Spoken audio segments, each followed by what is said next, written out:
Our presentation is on Bluetooth-based smart sensor networks. Bluetooth was first introduced in 1989 in an effort to produce wireless headphones. It was presented in 1999 at a conference in Las Vegas. Personal usage of Bluetooth includes headphones, wireless keyboards and mouses, speakers, and many more things. There are close to 4 billion Bluetooth products shipped every year, and Bluetooth even has its own non-profit trade association, Bluetooth SIG, with over 34,000 member companies. With Bluetooth, it's not necessary to provide much range or bandwidth, so it can use low power transmission. This means that devices don't require much power, which is important because most Bluetooth devices are battery powered. Bluetooth uses radio waves to send data at short distances. It operates in the license-exempt band at 2.45 GHz, and Bluetooth links have typical bandwidths around 1 to 3 megabytes per second and a range of about 10 meters. Bluetooth is sometimes characterized as a personal area network. A Piconet is a Bluetooth network of connected devices. Up to 8 devices can connect at a time without any interference from other wireless items. There's always one master device, and up to 7, we'll call them captive devices.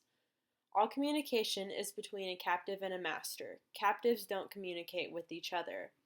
For this reason, captive hardware and software is cheaper and simpler. A parked device is a captive that is in a dormant state and can't communicate on the Piconet. It can only be activated by the master. A Piconet can hold up to 255 parked devices and the 7 active devices. There are 2 reasons why interference doesn't occur with Bluetooth. The first is frequency hopping, which involves switching between 79 channels for 625 microseconds at a time. Each channel has 1 megahertz in bandwidth. Each time at one channel is a time slot. A frame is 1, 3, or 5 time slots. The master transmits in odd time slots, and the captive transmits in even time slots. The second reason are different addresses. Each Bluetooth device has a unique address. The first 16 bits are used in frequency hopping synchronization frames. The next 18 bits are used for seeding in different Bluetooth algorithms, and the remaining 24 bits uniquely identify the device. There is no specific range that Bluetooth spans. For some devices, it's more than a kilometer, and from some, it's less than a meter. The range of Bluetooth depends on the devices because it's designed to work with a variety of scenarios. Because Bluetooth does not have one specific range, it can connect to more devices. This gives developers that would like to use Bluetooth or adapt their technology to use Bluetooth a lot more freedom. This is why Bluetooth is so universal and is used everywhere. The range of Bluetooth depends on attributes of the device like receiver sensitivity, physical layer, transmit power, antenna gain, and path loss. One of the most important features of a device, its receiver sensitivity, is a measure of the minimum signal strength a receiver can interpret. This means that some devices need a louder, quote-unquote, signal to hear the connection, and some devices are small and very sensitive and do not need a large electrical signal. The physical layer, or PHY, defines the modulation scheme, which basically means the techniques that the device uses to send data. The hardware designers, not Bluetooth software developers, choose the physical layer options, which then corresponds to the effective and data ranges Bluetooth can support. Because Bluetooth is designed to connect to such a broad array of devices, that's helped it become the most popular technology for connecting small devices over short distances. With this large array of ranges, there are some performance issues. One of the problems is that the very low-power nature of the Bluetooth system makes it difficult to send signals throughout the low-power network. This issue is range performance. One of the reasons Bluetooth is so good for small technologies is it doesn't take much power, which makes sense because the electrical signals it's sending are relatively small or weak. A solution to range performance is to form a mesh. A mesh is a network of nodes that all relay data to each other. The problem with a mesh is that it can take a lot of battery life from all the nodes, which kind of defeats the purpose of having the low-powered system because it just ends up affecting battery life. Also, one key node can affect the whole system. This can make it difficult to troubleshoot because there are many, many options of nodes and you don't know which one is affecting all the others. Also, many nodes can be expensive. Another main issue is latency between nodes. Nodes may have to go through many to make one transfer of data, which isn't particularly effective.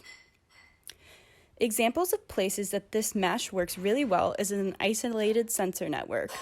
This might be a house, a car, or anywhere that's a closed area where it's easy for the signals to travel.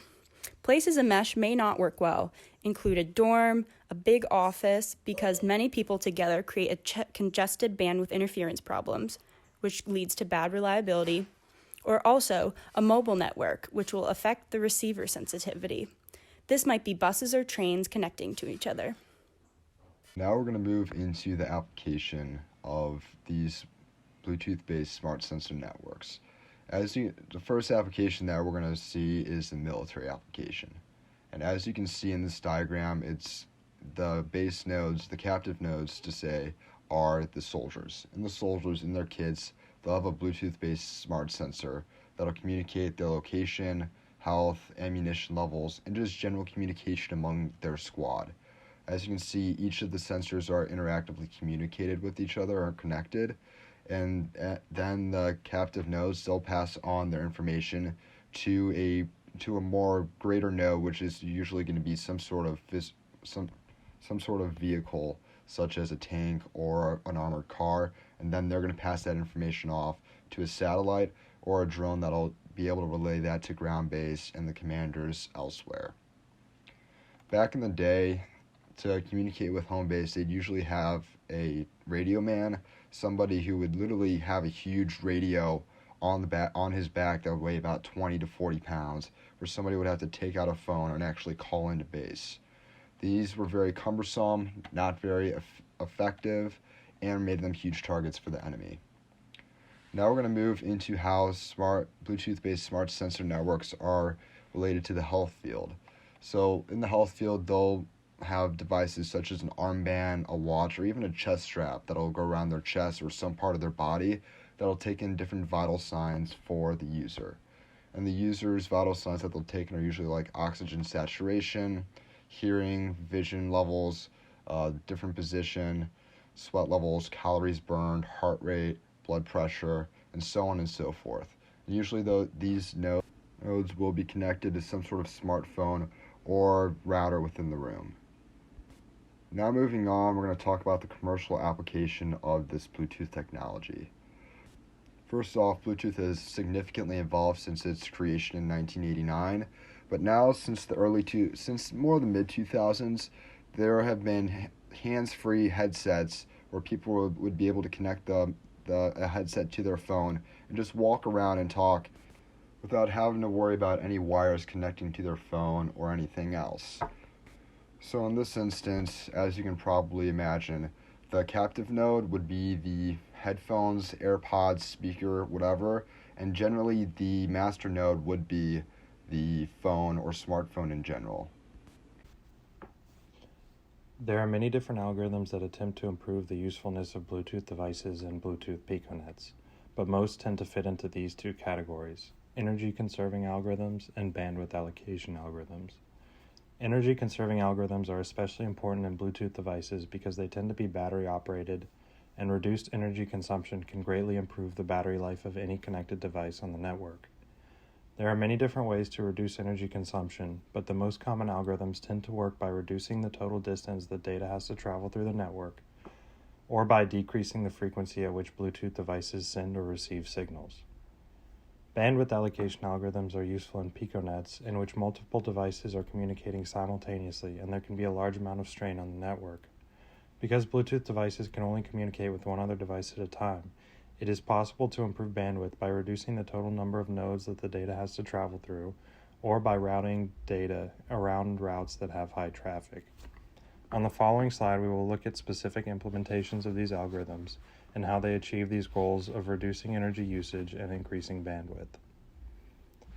The scatter-net formation algorithm is used to construct a shortest path tree from the base node, referred to academically as the master, to all other connected devices, referred to as slaves, in a Bluetooth piconet. The algorithm is most effective when devices are arranged in a non-uniform way, as shown in the figure in the bottom right of the slide.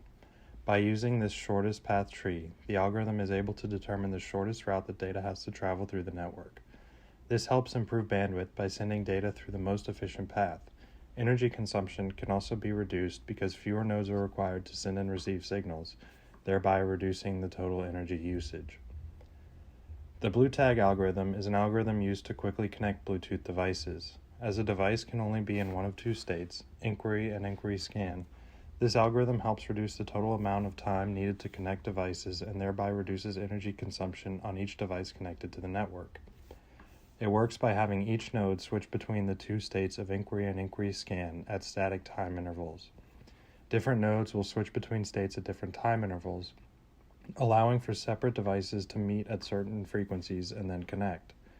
You can see at the bottom left of this slide that node 2 and 3 are alternating between states at different time intervals, and therefore meet frequencies in the areas marked in gray. By changing the time intervals that each Bluetooth device switches at, devices can connect faster, and the total power consumption by each device can be reduced greatly. Both of these algorithms are very helpful in improving the efficiency and power consumption of Bluetooth devices. We have now reached the end of our presentation. Here are our photo citations. Thank you very much for listening and have a wonderful day.